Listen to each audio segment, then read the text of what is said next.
सरधना नगर में pathology association के banner तले कोलकाता में महिला चिकित्सक के साथ हुए बलात्कार तथा हत्या के विरोध में कैंडल मार्च निकाला गया। देवी मंदिर से प्रारंभ होकर कैंडल मार्च अशोक स्तंभ पर पहुंचा। हाथों में बैनर तथा मोमबत्तियां लिए हुए पैथोलॉजी संगठन के पदाधिकारियों तथा सदस्य बलात्कारियों को फांसी दो का नारा लगाते हुए चल रहे थे। समाज सेवी एवं शिक्षक दीपक शर्मा ने जघन्य अपराध वाले सिद्ध हो चुके मामलों में अपराधियों को चौराहा पर फांसी देने की मांग की। उन्होंने कहा कि अपराध के कई दिन बाद भी अपराधियों का ना पकड़ा जाना बंगाल सरकार की विफलता है तथा ऐसा लगता है बंगाल में कानून का राज समाप्त हो चुका है। इसी के साथ बदलापुर की बच्चे से रेप की घटना हो या छत्तीसगढ़ की आदिवासी युवती से बलात्कार हो, सभी मामलों में जल्दी और सख्त कार्रवाई की जाए। यदि संभव हो तो बिना ट्रायल के ट्रिब्यूनल बनाकर अपराधियों को फांसी की सजा दी जाए। उन्होंने कहा कि इस विषय में सरकार को और अधिक कड़े कानून बनाने की आवश्यकता है। उन्होंने कहा कि इस प्रकार के जघन्य अपराध के मामलों में इस्लामिक शरीयत कानून लागू करने में अब सरकार को देरी नहीं करनी चाहिए तथा ऐसे अपराधियों को चौराहों पर फांसी पर लटका देना चाहिए अथवा पत्थर मारकर मौत देने की सजा देनी चाहिए। संगठन के पदाधिकारी हनीफ राणा ने पूरे भारतवर्ष में महिलाओं और बेटियों को सुरक्षा देने की मांग की। संगठन के लोगों ने अशोक स्तंभ पर पहुंचकर 2 मिनट का मौन रखकर दिवंगत आत्मा को श्रद्धांजलि दी। इस मौके पर लैब एसोसिएशन के अध्यक्ष अनुज पवार, कोषाध्यक्ष योगेश सैनी, डॉक्टर आसिफ खान, प्रेस प्रवक्ता Hanif Rana, doctor Waliur Rahman, Manish Kumar, Rohit Rana, Paramjit, doctor Sajid, doctor Hashim Malik, doctor Irfan Hanfi, Zahid, doctor Wasim Ahmad, शिक्षक योगेश सैनी, गुलजार अहमद, मोहम्मद सलमान आदि लोग मुख्य रूप से मौजूद रहे।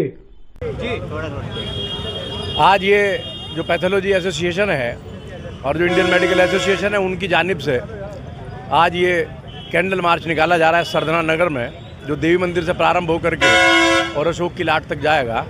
और इसका मूल उद्देश्य आज जो मुद्दा है वो कलकत्ता में जो डॉक्टर के साथ जो विभत्स घटना हुई है, मुद्दा बलात्कार है। मुद्दा इस बात का भी है कि वो जिनको डॉक्टर को ईश्वर का दूसरा रूप माना जाता है और इसी प्रकार उनके साथ काम करने वाले जो भी लोग हैं, चाहे वो नर्सिस हैं या वो पैथोलॉजी के लोग हैं, यानी जो भी चिकित्सा व्यवसाय से जुड़े हुए लोग हैं, वो सभी लोग इस बात को लेकर के बहुत दुखी हैं कि यदि डॉक्टर के साथ ऐसा है तो फिर बचेगा कौन। और ये कलकत्ता की बात है, ये बात सच है, लेकिन इसके अलावा पूरे भारत में जो लगातार पिछले कुछ दिनों में लगातार हो रहा है, महाराष्ट्र में हुआ, बदलापुर में हुआ, उसके अलावा फिर आज एक छत्तीसगढ़ की खबर आई, ये सब कब बंद होगा।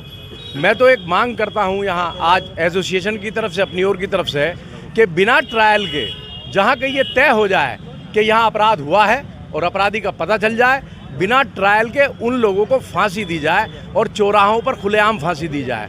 एक बात और कहना मैं चाहता हूँ, मेरी बात किसी को ख़राब लगे अच्छी लगे मैं नहीं जानता, लेकिन मुझे कहनी है। मैं किसी हिंदू मुसलमान को नहीं मानता, मैं मानता हूँ केवल भारतीय मेरा देश। यदि कहीं संभव हो और भारतीय दंड संहिता में शरीयत के कानून भी अगर लागू कर दिए जाएं तो मैं सबसे पहले उसकी हामी भरने वाला और सबसे पहले हाँ करने वाला हूँगा कि त्वरित इंसाफ के लिए अगर बेटियों के साथ और जहाँ अपराध सिद्ध हो जाए बिना ट्रायल के उन लोगों को शरीयत के कानून के अनुसार अगर सड़कों पर पत्थर मार करके भी संसार करने की सज़ा दे दी जाए तो कम से कम मैं उसके पक्ष में हामी भरता हूँ। आज के सभी हमारे मेडिकल एसोसिएशन के लोग अभी यहाँ से अपना मार्च, शांति मार्च प्रारंभ करने वाले हैं। सब दुखी हैं, पूरा देश दुखी है, रोज़ नई नई घटनाएं हम सबके सामने आ रही हैं। धन्यवाद जी। देखिए, मैं JFMLT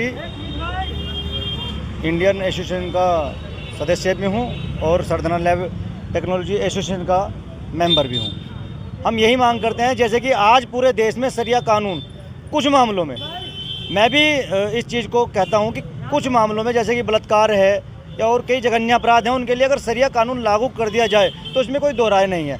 शरिया कानून को खाली ये ना कहा जाए कि मुसलमानों का कानून है, ये ऐसा कानून है कि जिसमें अपराध सिद्ध हो रहा है। बलात्कार का ऐसा अपराध है कि पता नहीं कौन सी मजबूरी है सरकारों की, पूरे देश से हर बार आवाज़ उठती है, चाहे वो दिल्ली का पुराना कांड हो, उत्तराखंड में नर्स के साथ अभी बलात्कार हुआ है, बदलापुर में बच्ची के साथ बलात्कार हुआ है, 2 बच्चों के साथ, और कलकत्ता में हुआ है। तो मामला ये है कि बलात्कार के जितने भी केस हैं इनमें तुरंत के तुरंत उनको फांसी दी जाए। और इसी मांग के साथ हम यहाँ पे कैंडल मार्च निकाल रहे हैं और हमारी सिंपैथी हर उस बलात्कार से पीड़ित बहन के साथ है जिनके साथ ये अन्याय हो रहा है।